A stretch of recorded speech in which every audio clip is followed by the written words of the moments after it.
If you pulled out your crystal ball and you're looking 10 years from now, where do you see this ending up? We're going to have 3,000 dental practices in 10 years. We'll have 500 medical practices. Our cost to marketing is the lowest in the space. It's going lower. We're going to have one more layer that is going to allow patients to see everything that's going on in the version of an app. I've been blessed to be here to see our 10-year plan come to fruition, reality, however you want to say it, over and over and over. A culture of execution is what has led the way for us to be able to arrive where we are today.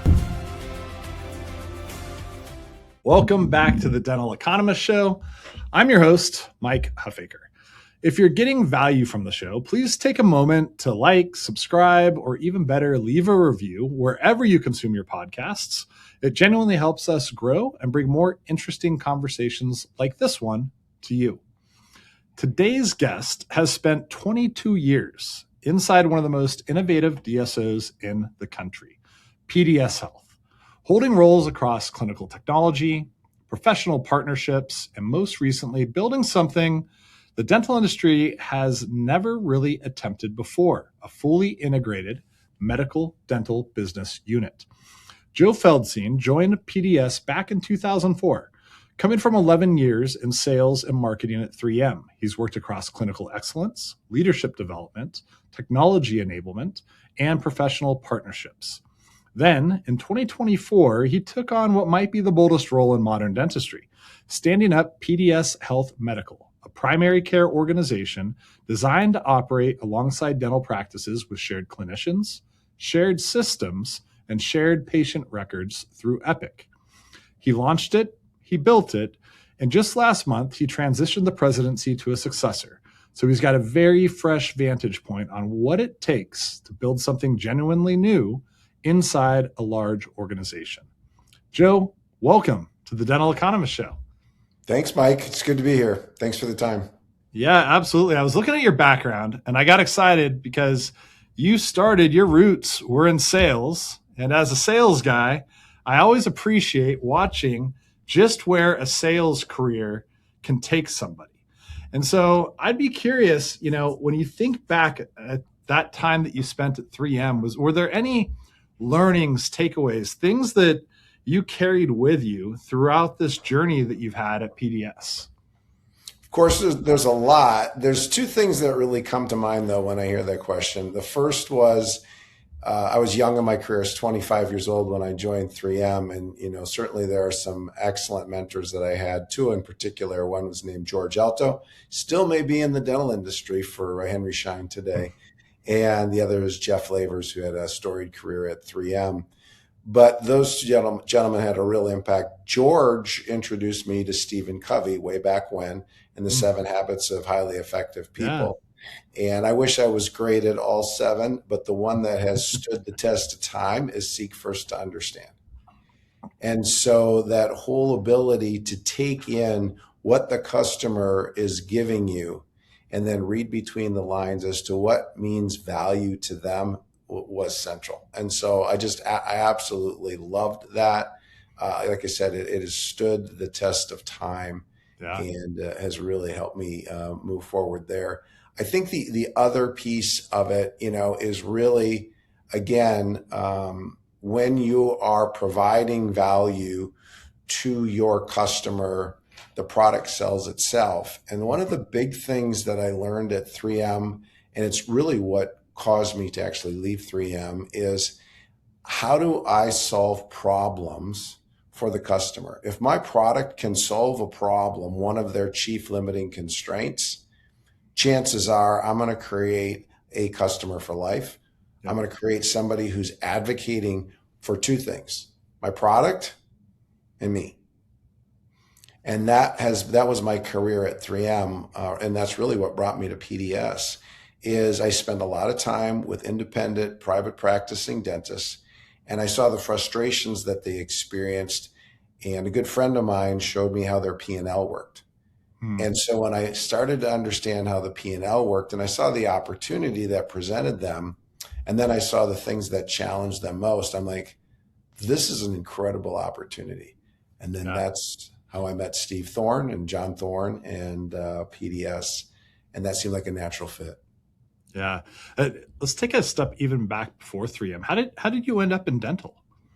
Yeah, it's great. It's so interesting. You look back at different times in your life, and to me, it couldn't be any more clear than a calling. Like literally in sixth grade, I was playing football, but I was on the sidelines. I got pushed in the back. I landed on my helmet and my front tooth went flying out. Okay.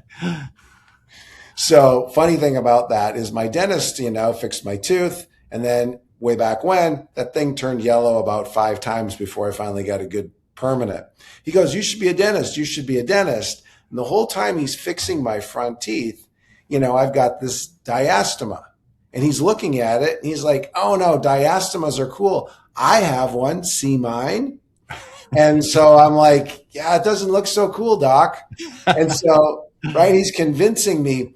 I kid you not, 10 years later, I'm selling for 3M and I'm at Hawaii. And my doctor is up in front of the audience talking about veneers. And guess what? No more diastema. And that's how it all got started. And literally, I didn't even know I was going into dentistry when I had the opportunity to interview for 3M. I didn't know it was dentistry. I just knew it was 3M, and I knew it was an opportunity to get my career started. And that's how I know it's a calling in hindsight. Yeah. Yeah. Well, speaking of calling and career journeys, you've worn a lot of hats at PDS, clinical technology, professional partnerships, and now medical integration. Is there a through line in how you think about your role in your career journey? Or have they all been genuinely different jobs? Well, the through line goes back to that comment that I made about 3M. So as you know, 3M is built on one of their pillars is innovation. Mm-hmm. It's a really big deal. And so I would characterize it this way. They innovate products that add value and jump, if you will, the value proposition to customers, to patients, whatever it might be, right?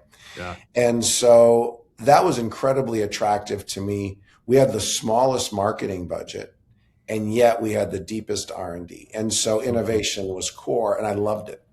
Yeah. When I came to PDS, I saw the innovative things that Steve Thorne was doing. And since that time, he's got this, we're all familiar with growth curves of companies, right? Mm-hmm.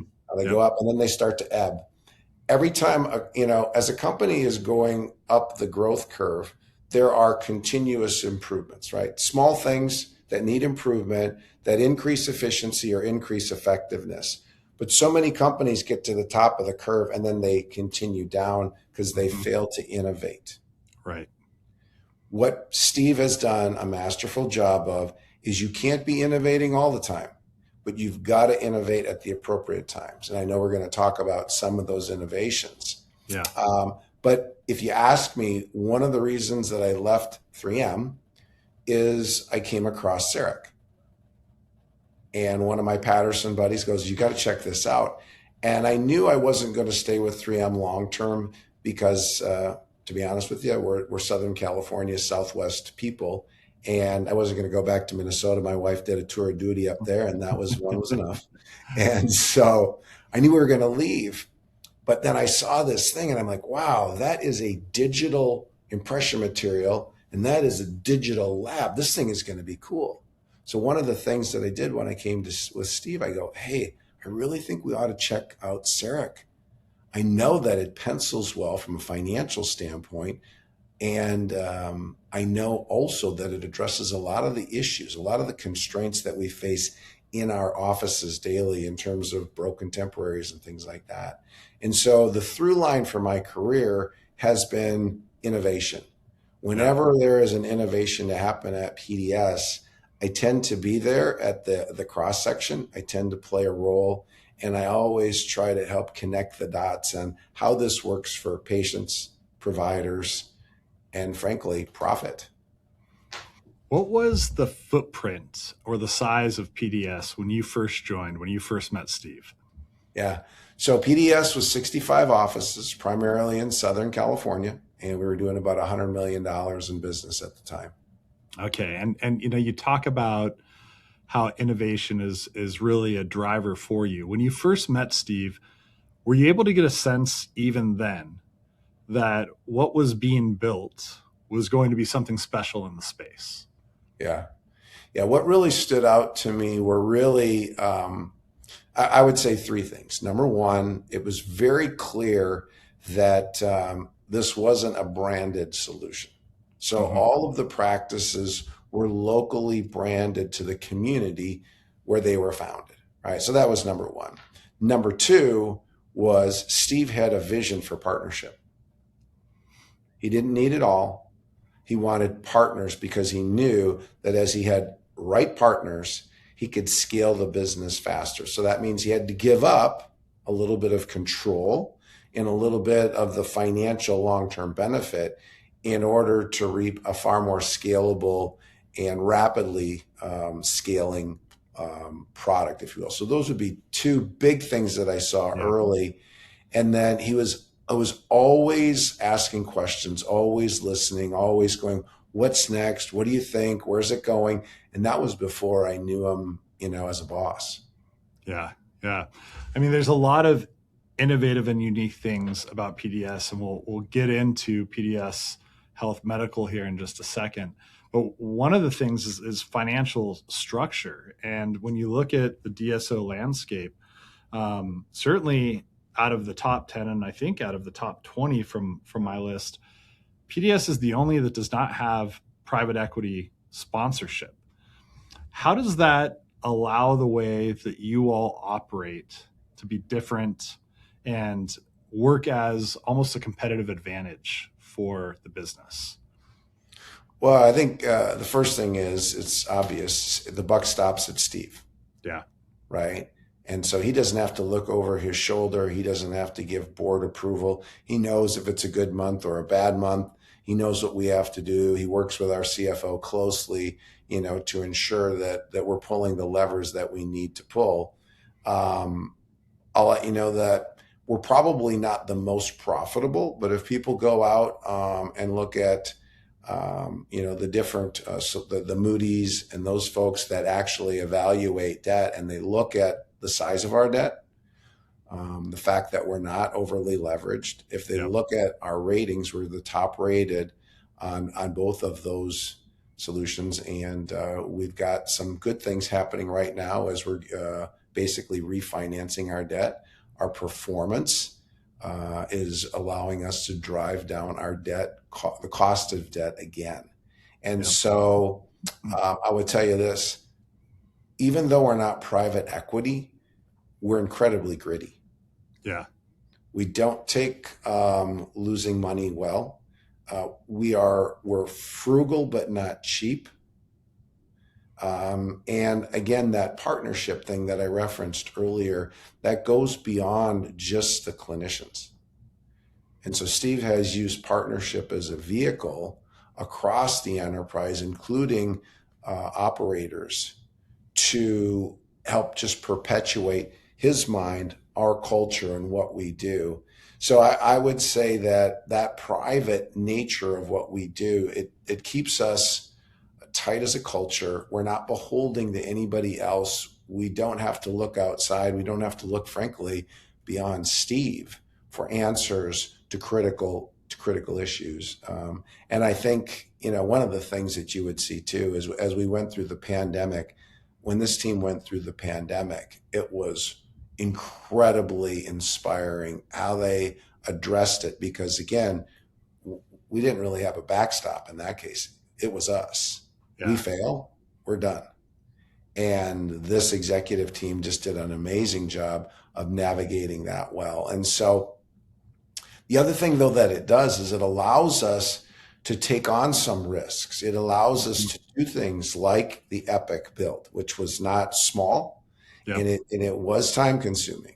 It allows us to take on experiments, and we use that word specifically and intentionally to do things. Medical is a perfect example of an experiment coming up now on almost a decade, but now starting to demonstrate the benefit of what that is and what it looked like and how it's going to perfectly align with the needs of the consumer of the future. So those are just some examples. Anything else that I can add to that, or any questions? Is that No, I think that's great. And so 22 years ago, 65 practices. It's hard to even keep track any longer. I think last I heard, and it's was 1180 something, 1190, growing at a clip of 100 plus per year. Does that all track?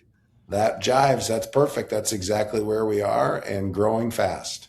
Yeah, no, it's very impressive. So take me back then to the beginning of PDS Health Medical, when Steve's like, hey, we're going to build a primary care business. What was your initial reaction at that time? Well, I think it was my reaction, and I think it was the reaction of many at PDS. They're going, why? Why would we do that? They're worried about the scope of our business getting beyond what we can actually effectively manage, and yet Steve is really good. The whole Wayne Gretzky thing is what he's good at. Where's the puck going? Yep. And I think what he saw that most of us didn't see as clearly is he saw this issue with primary care. We knew that access was a big problem. We knew that the shrinking workforce was a big problem. We also knew that a lot of the primary care physicians out there are employees, not owners. Mm-hmm. So when he does that math, he's like, okay, well, from a consumer standpoint, it's going to come together. And I'll tell you more about that in a second. But even from an industry standpoint, in terms of what is going on with the professional, and what is the opportunity with the professional? And Steve would go, I think I can make this work. Now, let me back up a second as to the connection with the consumer patient, if you will. Yeah. And you can find all of this stuff on Steve, but he had a family issue way back when that I think caused him to go, wait a minute, what is going on, in people's body that creates surprise. We hear about people passing before their time. Sure. And he had one of those situations, and he just started digging. He dug into his own DNA. He dug into what was going on. And what became apparent to him is that the mouth plays a very, very significant role in chronic inflammation in the body. And inflammation is what we see all over the place as the root cause of so many of the diseases that we deal with heart attacks being the number one. Mm-hmm. When he connected those dots and then started to see where the technology was going, he's like, okay, this is going to come together. If we do it right, if we use our infrastructure, if we use our culture, if we use our operational intensity, we can build something that integrates into the dental environment and create a solution that is really hard for others to follow. So anyway, a little bit longer than maybe you're looking for, but that's how I think about it. Yeah. So when you're standing this up, you're building something new inside what is already a large organization. What were some of the hardest operational problems that you needed to solve that you really had no roadmap for because nobody had ever built this before? Yeah, no, absolutely. And I think the big thing is, when we created or built Epic for dentistry, that was a 3.5, 4-year journey to get Epic instance out of the box into the PDS instance of Epic. Prior to that, though, we had another 4 years trying to build other vehicles that were going to allow us to scale. So we had a good understanding of what to build, and they did a great job, and they continually improve it, right? In medical, because we thought Epic was medical, and that's where it is, and that the instance of Epic for primary care was going to be right on, we're like, okay, take it out of the box, turn it up, and we'll use all 8 cylinders. Yeah. Not so much. Yeah. So we've really spent a lot of time, I would say, improving. I wouldn't say perfecting yet, but I would say we've spent a lot of time on really helping Epic become a vehicle that reduces administration for clinicians, that allows us to more accurately capture the patient engagement. And then probably, one of the best things about what we do at PDS, we have a whole innovations department. They created an ambient listening tool for our medical professionals. And what that allows them to do is, again, capture the engagement, bill appropriately, and leave the practice, a half an hour after seeing their last patient, while seeing a volume that allows us, to basically get to a profitable level. Yeah. So there are these 1,000+ dental practices now. What does it look like in the future with the primary care component? How does that tie together? Where do you view the need to continue to integrate and have those services being offered tied to your dental practices, and where is it like it's standalone dental, but we still take this mouth body connection approach? Yeah, I think the key thing is, where we're really going to go well is, across the PDS enterprise, you've got different owner doctor partners. Mm-hmm. Some of them really, I would say, understand, buy in, and have created deeper connections with their patients related to the mouth body connection. That's where this will start. Mm-hmm. Okay. So we're going to go where it is embraced. The good news is we've got a long line of owner doctors that are saying, pick me, pick me, pick me. So the opportunity for us to scale medical is really not limited by that. Yep. Okay. Yep. So that's the good news. Yep. We're going to go where we're wanted. And again, when you think about access to care from a primary care standpoint, it is really hard for patients to get in to see their primary care. Yeah. So that would be the first way that I would respond to that. Yeah. How do you think about the mouth body connection overall from an education perspective? When I think about the whatever it is, I think it's half of adults don't see a dentist regularly. I think it's becoming more broadly understood, the connection between oral systemic health and overall health. And PDS has certainly been the pioneer, I believe, even coining the term, the mouth body connection a number of years back. But there's still, I think, a gap in knowledge for a lot of just consumers that are out there that are either not seeing their dentist or not aware of these connections. What role does PDS believe that they have to play in the education of the general populace to help understand the importance of this, to ensure that they're taken care of properly?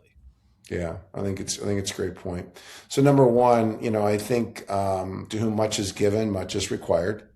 We look at that. We are now stewards of this information, and we've got just gobs and gobs of studies. So I think that if you look at us, and I'll just kind of use a term of pioneering, we've been pioneering this for a long time.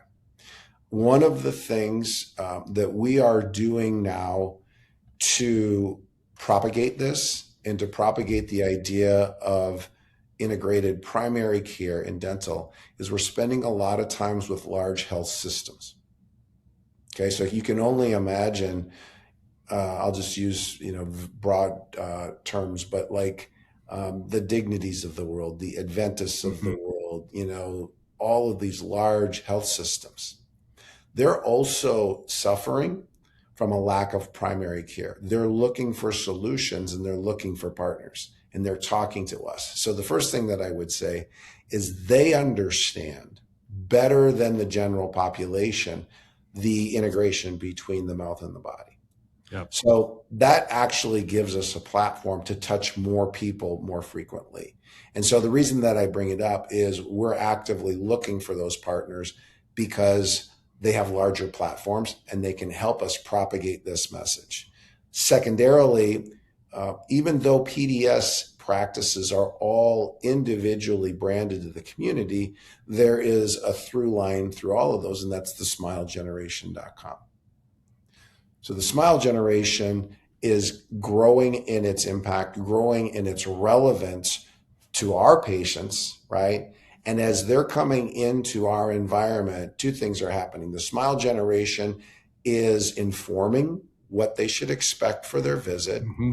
And then secondarily, what is happening, they come into the practice and it doesn't look just like white walls and nice sheer, videos and things like that. It literally says mouth-body connection. It ties the dots together, and then that just courses all the way through the examination. And then the last thing that I'll say is we're working now on what's called engagement in the gap. So there's so many great vehicles to help patients understand what they experienced, to support them between visits with what is going on. And then there's some other things that I'll talk to you about here in a little bit that we're going to be doing to further propagate that. But it's super important to us, and we do feel the responsibility. When I first joined Planet DDS about 7 years ago, and I was still figuring out what caries meant and trying to understand all the vernacular and definitions, I'd heard even then people were talking about what PDS was doing. And it was kind of viewed, I think, with a little bit of skepticism oftentimes. Like folks would be like, I don't know, maybe they're a little crazy over there. I don't know that that's the fit or the direction that the industry is going to take. We're just going to focus on the dentistry piece. And I think, some of the skeptics might say, like, look, dentistry and medicine, they've been separate for 150 plus years, maybe for good reasons, different training, different billing, different liability, different patient behavior. What's your best answer to those skeptics? Well, I think what's really exciting for us is it's really two things, right? One, and they're right, dentistry is a great space, first of all, right? You can't do virtual dentistry. Mm-hmm. Even in COVID, the emergencies had to come in and dental surgery had to be done. And you can't do that virtually. So that is such a great pillar, such a great platform for any business. You have to have the brick and mortar, right? But what we see happening and what's really cool is it's this convergence, right? So there's so many people out there, and you've seen them, names like Dr. Mark Hyman, Thrive. There's just Stephen Gundry. They've all got their platform, their wellness platform. And people now want to move outside of just managing chronic disease. They want to get to the root cause. And the thing that they're discovering, and regardless whether it's Hyman or Gundry or anybody you would talk to, they're like, hey guys, just so you know, the mouth, it's attached. And what goes on here, it has a big impact on this thing and a whole host of other things.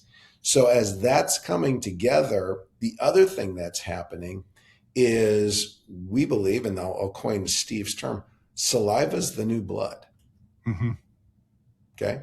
So salivary diagnostics are becoming more and more telling, far less expensive, far less invasive, and we can do them with greater frequency to tell patients how they live. And whether you're wearing an Apple Watch or whether you've got some other kind of wearable, there you go, right? You're tracking what's going on because you're like, you know what?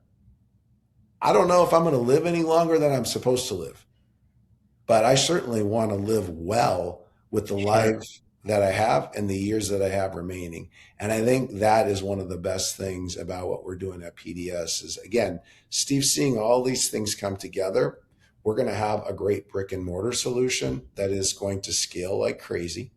We're going to have telehealth, right? Teledentistry. We're going to be able to help people that way. And then we're going to have one more layer that is going to allow patients to see everything that's going on in the version of an app. And even in that app, there will be some AI accommodation that come along patients. So you wake up in the middle of the night and you don't feel quite right. First thing you might do is you might just check with your app saying, hey, I've had these things going on. I don't feel quite right. What do you think?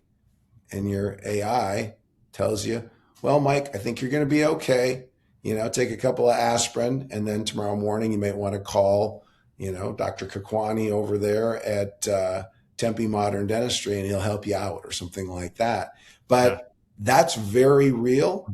And we're going to be able to provide some of the best of what the Dr. Hymans and the Dr. Gundrys have, but we're going to have a brick and mortar outlet for everybody who still needs to see the dentist. That's why we're excited. Yeah. Is Tempe Modern Dentistry one of your practices? Yeah.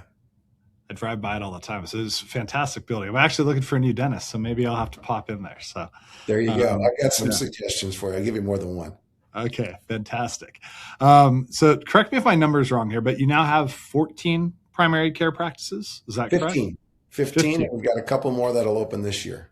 Okay, so how do you know that it's working? What does success look like at this stage? Yeah, I think a couple of things, right? So one of the reasons that I joined PDS, as I mentioned earlier, was just the fact that I felt the calling to come alongside of clinicians. So as I mentioned, there is a lack of access to care and there's a shortage of clinicians. Our clinician turnover right now this year is going to be somewhere in the 5 to 10% range. So we're really retaining, and I'm talking about MDs. Mm-hmm. We're retaining docs, and the best indication is the people that are coming on board to serve our patients are referrals from our existing clinicians. That's a big deal. Right. So that's a big indicator for me because it tells me that it's sustainable and scalable. The second thing that's big, oh, and by the way, we're going to have a partnership model in the medical space just as we do in the dental space. That's just an aside. The second thing, though, is if you take a look at the performance of our integrated practices on the dental side, by and large, these are in our top 20%. So we have, big awards. We have literally for the 22 years that I've been here, we've had an award ceremony, and we have Office of the Year, Most Improved Office of the Year, and then De Novo Office of the Year. Mm-hmm. Well, that number keeps getting bigger. And when you get that award, it's more meaningful because you're one of thousands now. But just as an example, 2 offices, De Novo Offices of the Year, literally are dental medical integrated practices. Mm-hmm. So they're right up there in the top tier. And in addition to that, they are also offices that are in the list of Office of the Year. So one of thousands. So those things are happening. I think the other thing that we tie to success, and I know not all DSOs do, but we're huge on continuing care. If patients are coming in, we're meeting expectations, they start treatment, they come back, and they refer, we win. And that's exactly what's happening. And then as a result, what's happening is the patients that are over here on the medical side, they're coming over here on the dental side. Almost 40% of our new medical patients are making it over to the dental side. So other DSOs are watching this. Is the PDS model something that the industry can adopt more broadly, or is it a bet that only an organization with PDS's scale and resources can make? Well, I'd say that it's not it's not easy. And I will tell you that the insurance and the payer space is far different than dental. Far different. Yep. Okay. So you've got to be aware of those things. I actually believe, and I'm going to say this out loud, I believe dental operators are more adept at doing more with less than medical operators are. I've had both. And I find that our PDS operators do far better than when I bring in somebody from the outside. It seems like the medical field likes to throw bodies at problems. Mm-hmm. We don't like to do that. And so if you're highly leveraged, I doubt whether you're probably going to take this path. And if your private equity group, is thinking about turning you in 3 to 5 years, probably aren't going to choose this path.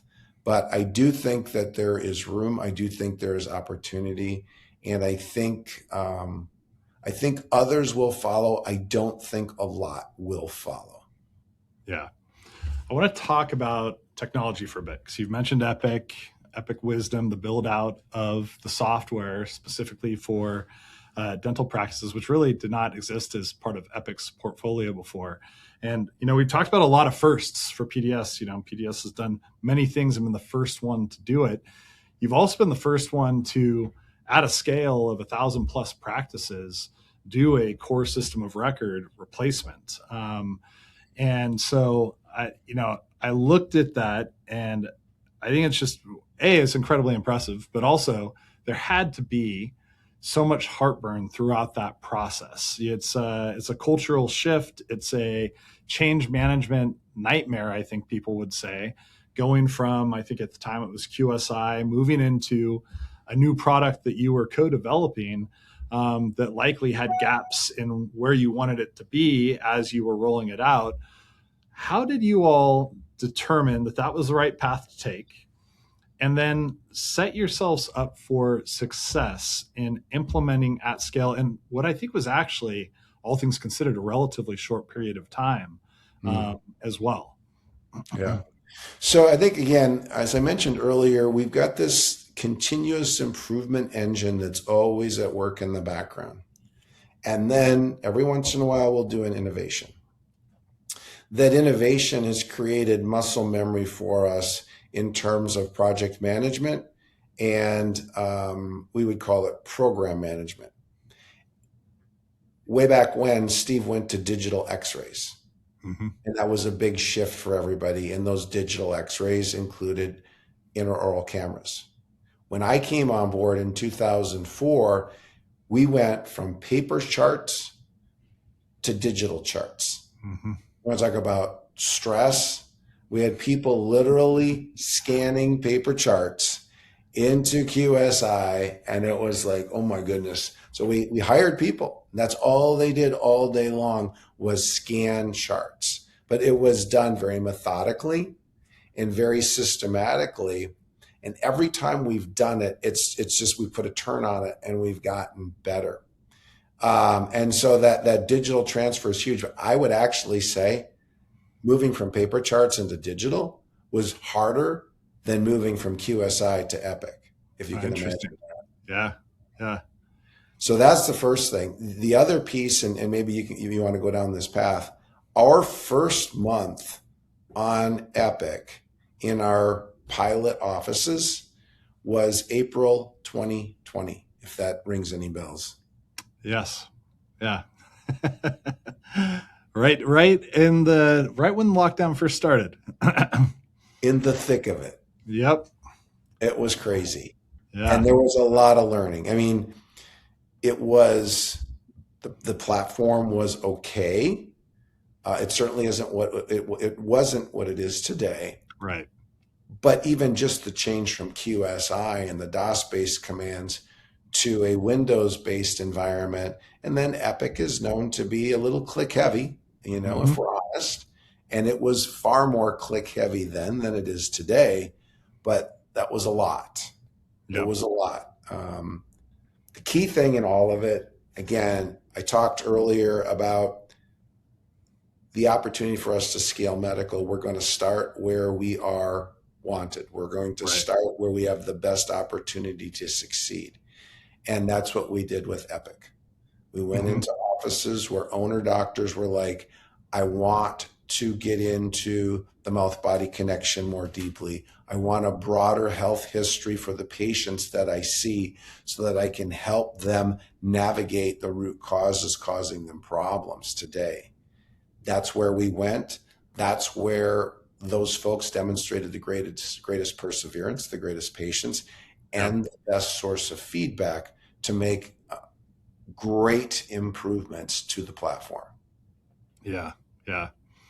That's key, is you have to find the practices that are already bought in on the premise, that are desiring what the outcome is going to be, and recognize that, there's going to be some bumps in the road on the way.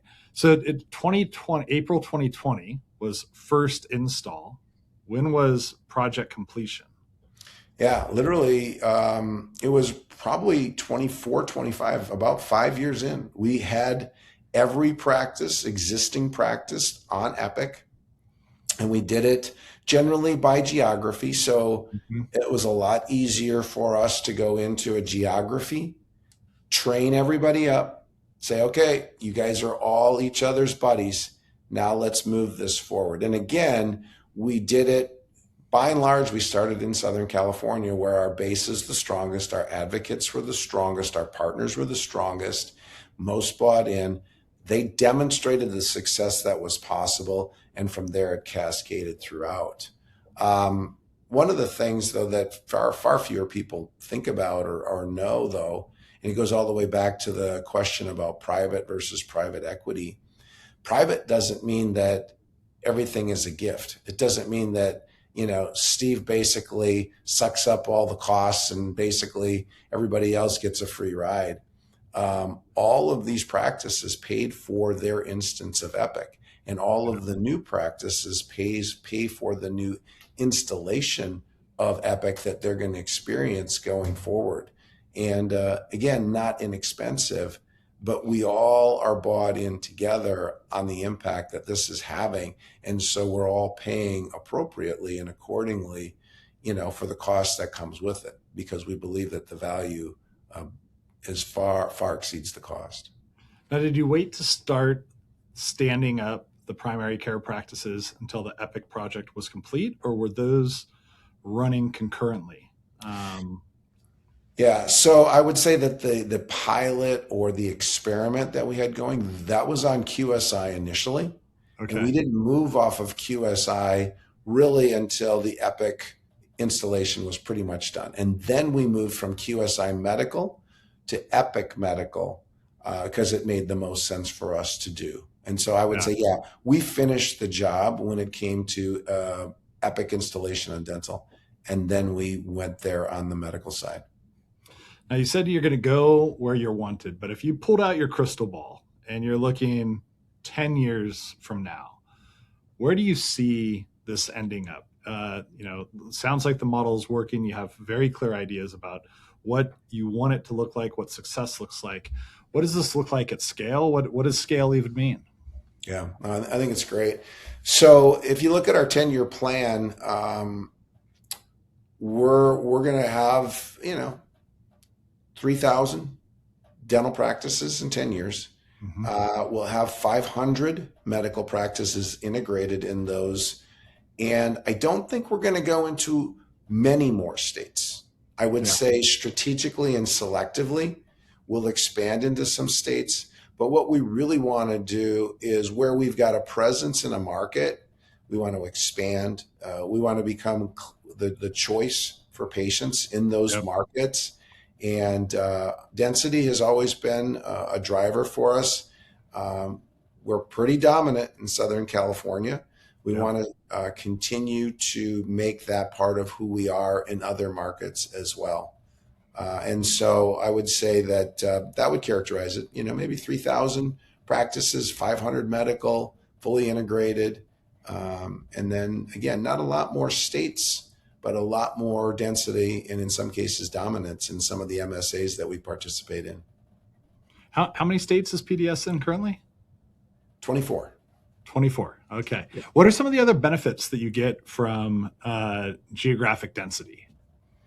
Well, I think the benefits that come with it, I would say number one is you build a reputation in the clinical community. Hmm. And I like that because, we're starting to see more dentists want to partner with PDS. And that's really key for us to scale. And so when we get into a new market and we're a relative unknown because of our reputation over there, but not necessarily our reputation here, it takes a minute, right? And generally, what we're trying to do is we're trying to go into underserved markets. Well, they're Hmm. underserved for a reason. Not a lot of clinicians. Right. Once we get going and once docs see what our platform can do for them and for their patients, then they're like, oh, I got to go over there. Because again, how they do from a lifestyle, including time in the practice, leadership development, but also financial outcomes is far better than what they could do on their own on any other platform, frankly. But it takes us a minute to get started there. And so I think clinical is big from a density standpoint. Certainly, as the smile generation becomes well known in patients' experience, CBCT, same day CEREC, comprehensive specialty, word of mouth really carries the day. I now have marketing that rolls up to me and my responsibility. Our cost to marketing is the lowest in the space. Yeah. It's going lower. And it's only because we're executing better and meeting the expectations of patients. So that's another piece. I'd say the last piece that we're working on, and it's definitely coming, is the partnership with the payers. Mm-hmm. The more dense we are, the more we can get a favorable and I would say fair reimbursement for the services that we provide. And that's exciting. And I think that's good. I think that's healthy. I've got to pull on a thread of something you said just a couple minutes ago. Sure. When I was asking about what the future looks like in 10 years. And you said, well, our 10-year plan, is there really a 10-year plan? Are you all thinking that far out when you're trying to determine where things go? We are, and we have been. And I've been blessed to be here to see our 10-year plan come to fruition, reality, however you want to say it, over and over and over. And we absolutely do. And I wouldn't say that it's rocket science, but it definitely sets some targets. It talks about some hows, and I think Steve would almost be to the point where he would give it to somebody else and say, go for it. Yeah. Because having a plan is great. But then it's like that whole Mike Tyson until somebody punches you in the jaw, right? And then what are you going to do? Yeah. But essentially what he would say and what he tells our team every day is our culture of execution is what has led the way for us to be able to arrive where we are today. And it will also determine our ability to hit the next 10-year plan. Yeah. No, I mean, execution is obviously the critical component, but even just having the vision to think that far ahead, I think is very unique. And I talk to folks and they're like, well, over the next 12 months, or maybe it's over the next 18. Some folks have some vision, 2 or 3, but 10 is pretty unusual that's actually a thought to think so long-term that you give yourself the time to set yourself up for that success as well, especially in today's day and age where it feels like everything needs to be immediate and done tomorrow. And it seems pretty unique and I think it's part of what sets you all apart is the fact that you actually put in place plans and are willing to march towards them over a period of years when you know that it's going to drive the right outcome for you all. A couple last questions. I want to be very conscious of your time here. You mentioned a couple mentors at the beginning of the conversation, but when you think about building organizations and kind of your career path, who's had the greatest influence on you, how you think about things, how you think about business, and how you operate as a leader? Yeah. Well, you can include this or not, but my faith is who I am. So I'll just say that. I mean, if I'm just blunt, the teachings of Jesus have most influenced who I am, how I think, and that's created the foundation for me. So otherworldly, that's where I would go. In this world, obviously, I think Steve Thorne has had a pretty big impact on how I think. I think his mentors have also impacted me pretty directly. People like Scott Beck, if you don't know that name, Scott is our vice chairman of the board. He's done some pretty incredible things over the course of his lifetime. He's had great influence on me. I've had the fortunate opportunity to engage him at least monthly and oftentimes more regular than that. Those guys have been key and critical. I mentioned George Alto from 3M was very, very much there. Jeff Lavers, I just saw a lot of practical relationship building and influence building through him. Jeff, everybody talks in threes. Jeff always spoke in twos. He goes, Joe, Nobody can remember number 3. Don't give it to them. It's 2, Yeah. right? Yeah. And then of course you've got people like Stephen Covey and Jim Collins, Good to Great, books like that. Patrick Lencioni, I still listen to his podcasts on a regular basis. I find that to be very insightful, very helpful.